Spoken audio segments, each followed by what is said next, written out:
Hello, everyone, and welcome to another edition of the Style and Vibes podcast with yours truly. If you are new here, welcome to the family. If you are returning, welcome back, family. Today, we have a very special guest, Dr. Danielle Brown. She is the owner and founder of My People Tell Stories, and she is in the study of ethnomusicology, which is very new, something we've never explored on the podcast before, but I think we're going to have an amazing conversation. So, Danielle, please don't make me mess up your resume. Tell the people them where you're from and a little bit more about your work and what you do. Well, thank you, first of all, Michaela, for inviting me to be on the podcast here with you to talk about My People Tell Stories and the work that I do. So as you mentioned, my name is Danielle Brown, and I'm the founder and owner of My People Tell Stories. I am from Brooklyn, New York, so big up Brooklyn and big up East Flatbush, the whole Central Brooklyn crew. And my parents are from Trinidad and Tobago. And I guess I can tell you that I've been a musician pretty much all of my life to some extent. I started studying piano at a young age, but I've always been a singer. So I consider that my primary voice. And later on, I learned cuatro, 4-string small guitar that's played in Trinidad and Tobago, as well as Venezuela, Colombia, and other places in the world. And I studied music as an undergraduate at Trinity College in Hartford, Connecticut, before going on to New York University, where I earned my master's and PhD in music with a specialization in ethnomusicology, concentrating on the music of Latin America and the Caribbean. And so I guess I'll say after teaching at Syracuse University for a couple of years, I decided to leave and start My People Tell Stories, where our tagline is, if you're not telling your own stories, someone else is telling them for you. And that was really because I felt a disconnect in academia in my field of ethnomusicology, where the majority of the people being studied are people of the so-called non-Western world. So you're Black and brown folk, but we're being studied by primarily historically white people, and really not being able to tell our own stories. And so that's how I left and started My People Tell Stories. And yeah, so that's a little bit of a nutshell. I'll just say ethnomusicology, for those of you who aren't familiar with it. I think one of the easiest ways to describe it, or one of the ways that I like to describe it, is the study of music in culture, or the study of music as culture. Ethnomusicology really comes out of two disciplines, out of anthropology and musicology. So in many ways, it's a combination of the two. Since its humble beginnings, there are many different branches of ethnomusicology now, but still at its core, it's the study of music in culture, or music as culture. And I'll say one of the primary modes of investigation for ethnomusicologists is ethnography. And really what that is, a lot of times we like to say people are participant observers, or participant observation. And so ethnographers or scholars, academics will go to a place and they will study people, study the music as a participant, meaning they're actively engaged in the music and the music making, but at the same time, they're also observing the scene, like what's actually going on. So that's really kind of the primary way that ethnomusicologists have studied music.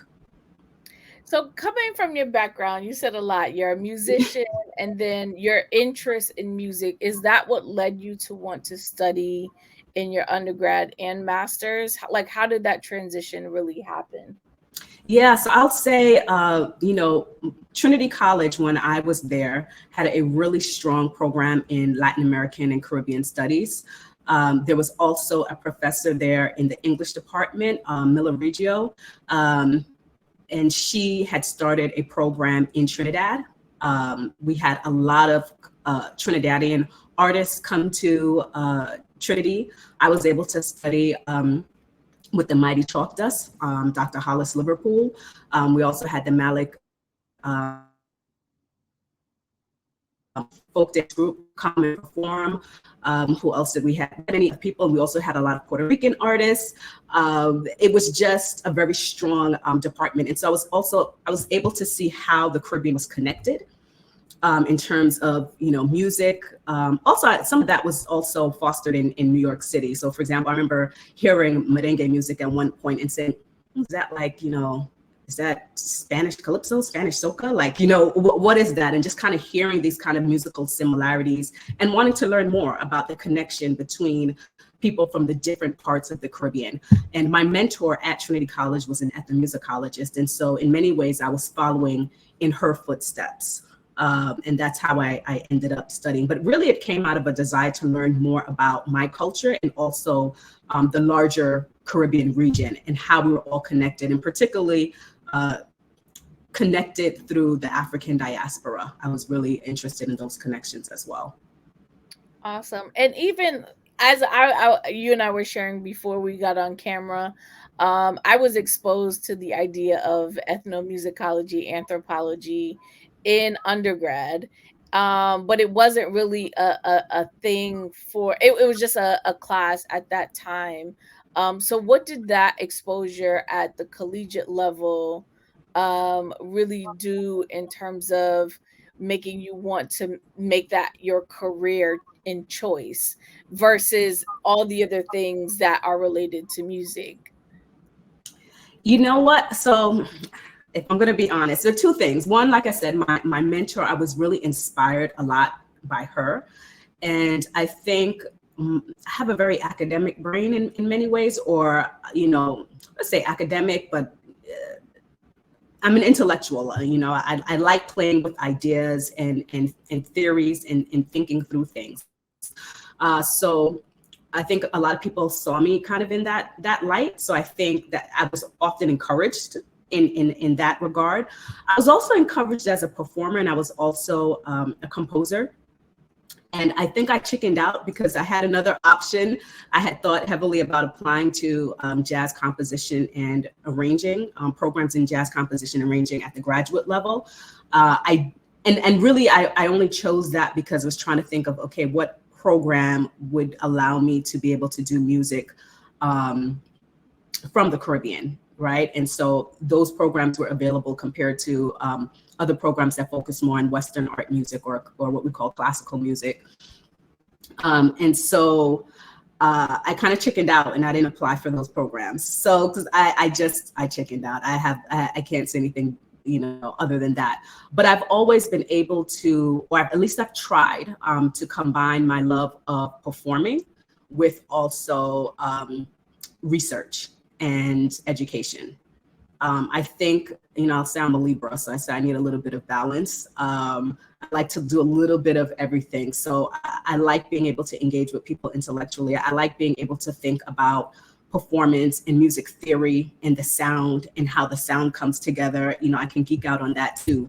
And so I think it was just one of those things I kind of fell into it. But I think primarily because of my mentor at Trinity College as an undergrad. So.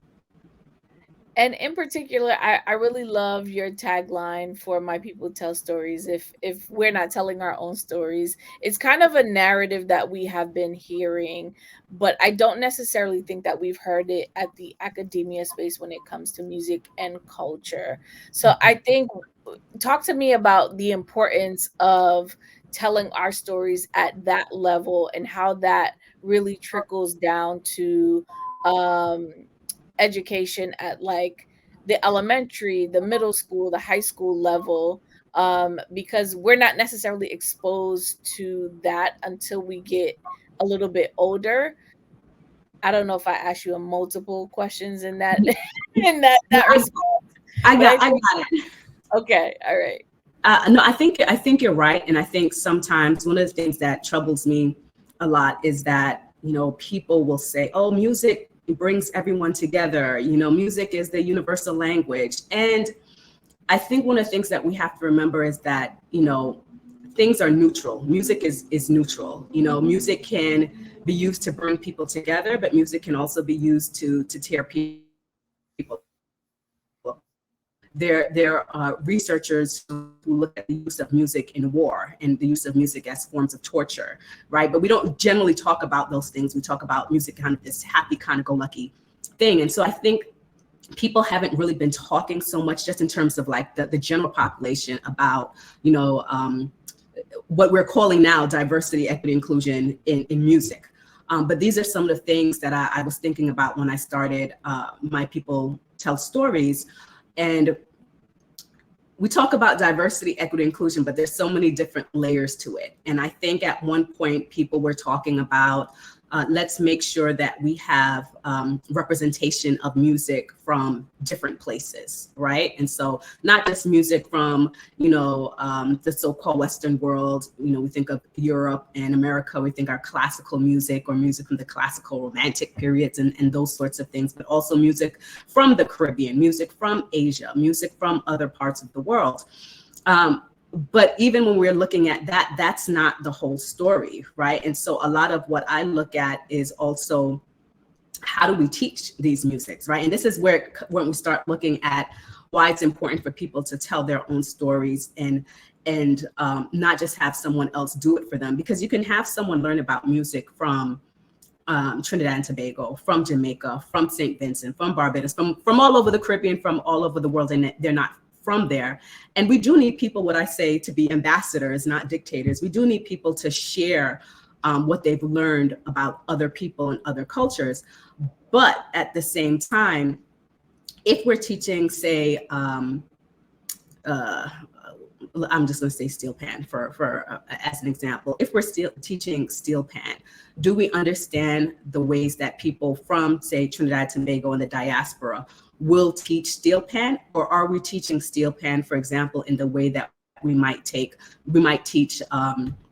you know, a Mozart sonata or something like that? You know, are we teaching in a way that is authentic to the ways that people from those cultures have taught, right? Now, granted, in an education setting, regardless, it's going to be slightly different in a classroom setting than, say, for example, if you're going and you're learning in the culture itself, right? But there are ways of teaching in a classroom that highlight, and I don't want to just say highlight, that validate the ways of teaching in other parts of the world, or where that music originated. I hope that makes sense. Yeah. Because if we're just valuing the music, but we're not valuing how we actually teach the music, how we pass that music on, and we're just going to continue to do that in a way that, you know, Europeans have done it, or Americans have done it, or whoever's been the person kind of in control of the culture and control, then we're still devaluing ourselves and our music. So it's not just about being able to hear it on the radio. It's not even just about being able to hear it in the schools, but really understanding that the musics are coming from a particular culture where people have certain ways of doing things, people have certain belief systems, and being able to honor and validate those systems. And it goes, you know, it goes across the board in every aspect of culture. Music is no different. You know, sometimes we just like, oh, we just hear the music and that's good. But, you know, we have to really look at systems of oppression in many different forms. And what would you say in terms of like its importance and relative to how music has changed over the years, and even relative to like pop culture? Like, we learn so much about in music history, particularly we learn about, like you said, classical music, the Baroque period. But Mm-hmm. when do we fast forward to like the 70s, 80s, and 90s academically, sonically? Like, I don't know, are those studies happening in academia at all? Like, I feel like we spend so much on the classical eras that we don't necessarily even get the peak of the mountain of like anything current. And is that, at least when I was growing up, is that Mm-hmm. happening more now? I think you definitely have more. The focus has been shifting, and so it's not just, as you mentioned, you know, ancient times, and really when I say ancient times, we're talking about, you know, ancient Greece and Rome, and then Baroque and classic, kind of modern times, but still kind of in that Western art music tradition. We do have a lot of And ethnomusicologists are really kind of have been known to be kind of at the forefront of this. But even in historical musicology, which generally has focused on Western art music, they've in the past, several years, they've been focusing on more popular music as well. So popular music, there are people who are focusing on popular music, but I think a lot of that also depends on the school too. There's some schools that are, I would, for lack of a better term, are progressive when it comes to the genres that they're studying. Some schools are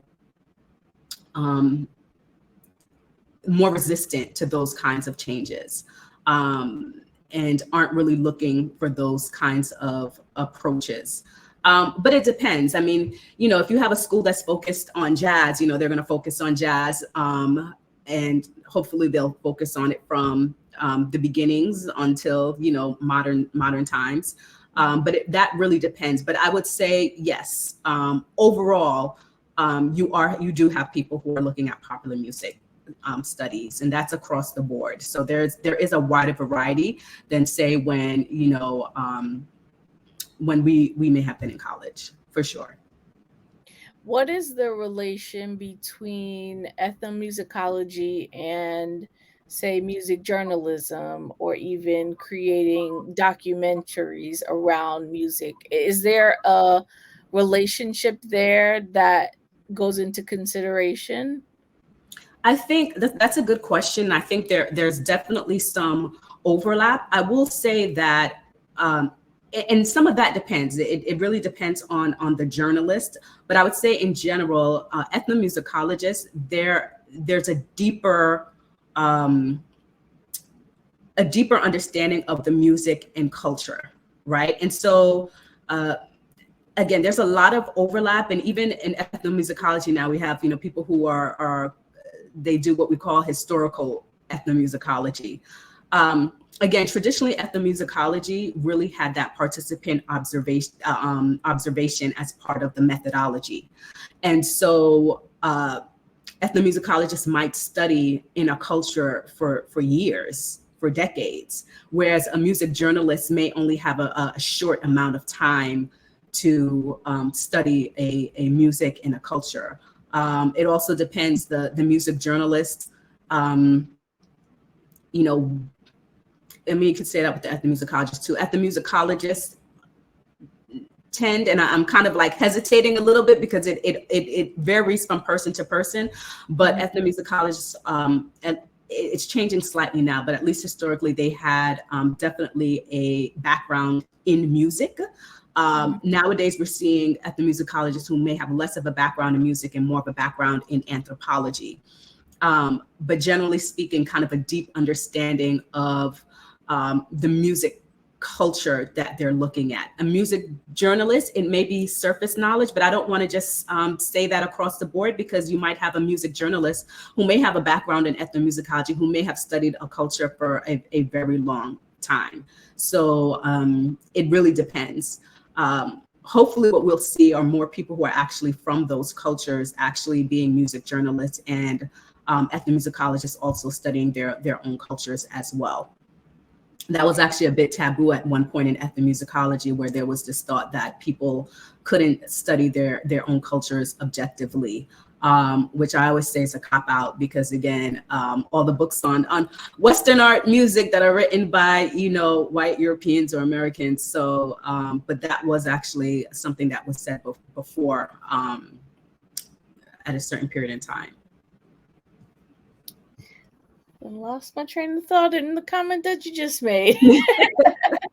I lose my train of thought all the time. No worries. No, I think it's interesting, because when we see, a lot of documentaries or even journalism that really happens within the space, it tends to be from a perspective that may or may not be ours. Not necessarily that you can't be engrossed in the culture and not be of the culture. But I think that there is a no pun intended, the song and dance between the two that I think adds value. And the observation piece of understanding the culture and being able to bring it to life in media, Talk to me about, telling the stories is one thing, but how does that get presented to wider audiences? The work that you're doing, the work that you have done, and even in the academic space, I find sometimes it's not as accessible to the wider public. Like, so how do people tap into um like the work that is being done beyond the surface of what they see in media? I think that's a good question. I don't know if I can answer it entirely. I think one of the things is that, the criticism of academics is that, we're just in the ivory tower, right? And that information just kind of stays within academic circles and it doesn't get out as much. I think there are people who are trying to do that, and in a way it does have to be kind of this um, connection made between people in academic spaces and also people who are doing media, whether that's, journalism or, documentaries. There has to be a better way of connecting with people outside of academia. Um, I think with the way that I tried to do that when I started My People Tell Stories was with East of Flatbush, North of Love, the book that I wrote, because I called it, an ethnographic memoir. So playing on the notion of ethnography, um, and which is the kind of document that ethnomusicologists will produce. So playing on that, the ethnography and the memoir, which is something that's more accessible to general audiences, and kind of combining the two and really making it music centered so that people who are not academics will be drawn to it, but at the same time, they'll be able to get the kind of information that one would typically find in a typical academic book. And so that was the way that I tried to do it. I think there needs to be more discussions about how to do these kinds of things. But again, I don't think overall academic researchers have been very good at kind of getting the information to the general public. But I think part of that too is that, just like everybody else, academic researchers are just overstressed, overworked, and they're just trying to get through the day to day. And so they produce this, but then they need someone to be able to take it out to the rest of the world. And I think some of that has to do with academic publishing and just other sorts of things too. But the way that I tried to do it was through my book, and then also, especially when I had just launched the book, I was doing a lot of performances centered around the book and book readings. So that was my way of doing it. But I think, yeah, we need to look at more ways of doing that. Given the digital space and social, and how amplified and interested that people are in taking the culture outside of just music and really utilizing music as almost like the backdrop of the entire culture, how do we amplify that? Or how do you, and it builds off of the question that I kind of just asked around academia and bringing it to the public. So what are some ways that we can bridge that gap and make the connection in a better, more cohesive manner, given where we are in terms of technology and opportunities? Oh, I mean, I think I'm not really entirely sure. Social, I mean, the technology brings a whole other aspect to it, and I don't know if I'm ready for it. The technology to me is going too quickly. So there are ways that we can use the technology. I'm not exactly sure. I don't think as a whole academics have been using the technology um, in the way that they should. Hmm. But I think, again, I think it's kind of they're so busy doing other things. That's another element. It's almost like that's a whole other job that they don't have time to do based on what they're doing in their working world. So, the whole process with academics, and I'll explain, maybe I should explain a little bit about this. for most academics or who are teaching at a university, the holy grail is getting tenure, right? And there's usually a process, and the process is someone comes in as an assistant professor. Generally, if they're newly graduated or it's their first job, they come in as an assistant professor, and then they generally have about 6 or 7 years when they come up for tenure. If they get tenure, then that's great. They can stay at that university, and it becomes difficult to fire someone in that position. It was really designed to protect academic freedoms and people's ability to speak and say their thoughts without repercussions. If they don't get tenure, they essentially have a year to find another job. There are not many academic positions, especially in certain fields. And so that would require someone, if they don't get tenure, to have to move to a different state. You can imagine if that they have family. But besides research, they're also doing teaching duties. They have service to the university. And so I think a lot of people are just kind of bogged down with general work like everybody else in life. And so getting their work to the outside public will require something else, something that either changes within the way academia is done. And public scholarship, traditionally, I will say it's becoming more acceptable, but traditionally that's not something that's going to help you to get tenure, right? Usually what helps people to get tenure is their publications. And so kind of more concerned with people just don't have time. I'll say that. And it sounds like a cop-out, and in some ways it may be, but I think people are just kind of overworked, like I said, like other people. And if they're not necessarily inclined, or if they don't have the connections with the communities, then the information is not going to be, it's not going to get out. So talk to me about leaving academia to kind of really pursue, because it sounds like, and maybe I'm making an assumption and you can correct me, that you can probably make more impact outside of the academic realm in order to kind of reach more people through even My People Tell Stories, and how there's less of a strenuous workload. It's just different.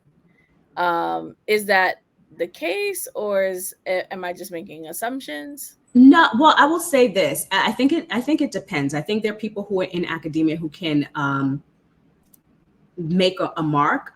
I definitely won't say it's less strenuous, because probably I think having your own business is probably one of the most stressful things around. But I will say this. I'll give you this as an example. So in 2020, I wrote an open letter, and it's on the My People Tell Stories website under our blog, and it was an open letter on racism in music studies, especially music, ethnomusicology and music education.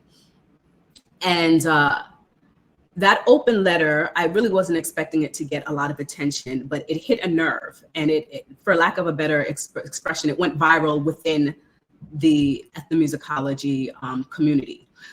And what a lot of people said to me afterwards was that I was able to say something that other people had wanted to say, but they didn't say. And a lot of people would also express that people don't say things because they're worried about their jobs, and particularly people who don't have tenure. They're especially afraid to say something that might prevent them from getting tenure. So in a way, I'll say I had a certain amount of freedom that perhaps other people didn't have. Or I would say, because everybody has a choice. I mean, even if you're an academic and you're pre-tenure, you still can say something, but people are thinking, okay, what are the consequences of saying that? And so for me, I didn't have the consequence of not getting tenure. Not to say I didn't probably get blacklisted in certain spaces, but that was not on my mind. So there are some things that people can do, or some things that people feel more comfortable doing if they're outside of the academic space. That makes sense. That or the constraints of the university, I should say. Yeah. Yes. I think that That's probably the point that I was trying to make.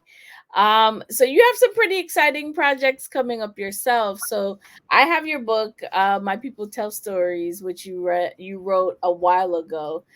It was that your first book? Yes, so East of Flatbush, North of Love, an ethnography of home. That was my first book, my baby. It was an experiment in many ways of trying to do exactly what you were talking about,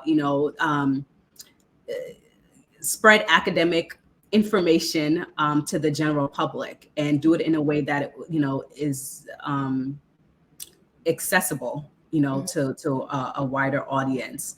And so that was my first project. And it for me it's interesting because it's still relevant today, even though I wrote that in 2015. I published it late 2015, might as well have been 2016, but that was some years ago, but I still find it very relevant today, especially with all the things that are going on in the world. So that's a very music-centered book. It has a running soundtrack, so to speak, of more than 100 songs.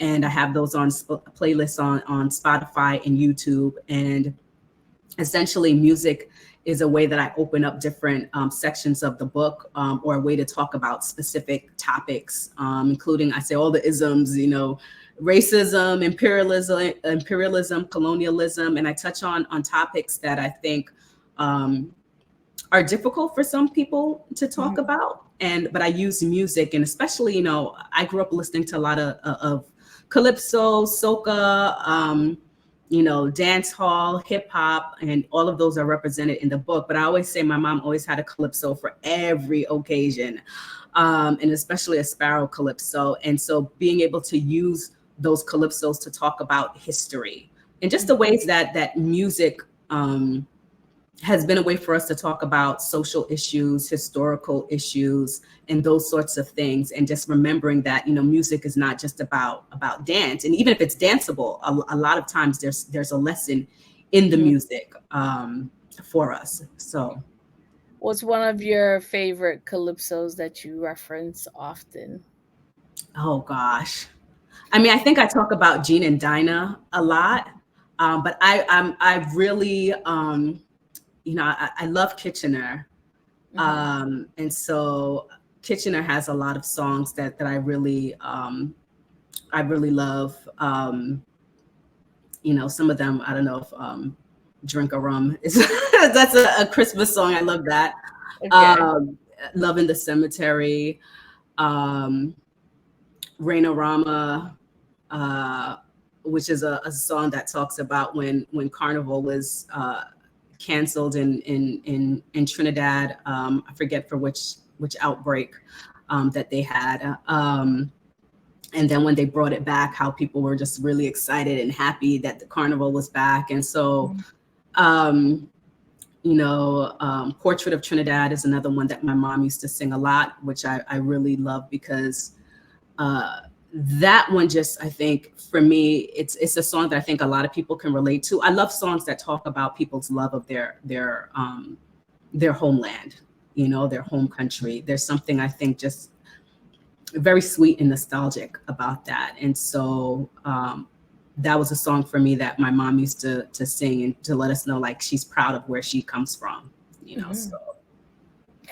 All right. And so what else are you working on? I know you have a few things that, So I have an upcoming book that I'm working on, and it's a book on social justice and music. So a little bit different from East of Flatbush, North of Love, in the sense that this is more directed towards people in academia, music education, but also music performers. Just ways for people to think about, okay, how do we really do social justice in music beyond representation, right? How are we teaching it, and those sorts of things. So that's a work in progress. As I mentioned before, I have a bunch of other projects too, but I do want to mention also that, and you'll be hearing it first here. I haven't mentioned this to anyone yet. We'll be making the announcement on Monday that My People Tell Stories will be traveling to Cuba in November. So in February 2020, we launched our first of our travel tours, and we did an 8-trip of tour of Havana, Cuba. And of course, then the pandemic hit. So we had to halt those travel tours. So we'll be starting up again in November. These are educational tours. They're fully legal. We're going under the general license support for the Cuban people. And so there'll be more information about that coming. So please stay tuned for that. And yeah, so that's the next major project. And then I also have a signature workshop, a Caribbean music pedagogy workshop, which will be bringing back again in person for the first time since the pandemic in summer of 2024. So I'm really excited about that. So more information will come about that. So make sure you subscribe to our email list so you can get information about all of those things. But Cuba, November 7th through November 14th, 2023. So we have limited spaces. So if you're interested, please send us a message, hello@mypeopletellstories.com, or you can just visit the website. We'll have information on the website there. And I'll be sure to include a link. Thank you so much, Danielle. I really appreciate all of Thank you, your knowledge, and I think it's just a great conversation to have and explore like music at a different level. So I truly appreciate it. We'll be sure to include links to your website, book, and the trip in the show notes. Any last words? Well, I just want to say thank you so much for having me on the Style and Vibes podcast, and I'm looking forward to continuing the conversation. So absolutely. And until next time, later, my peeps.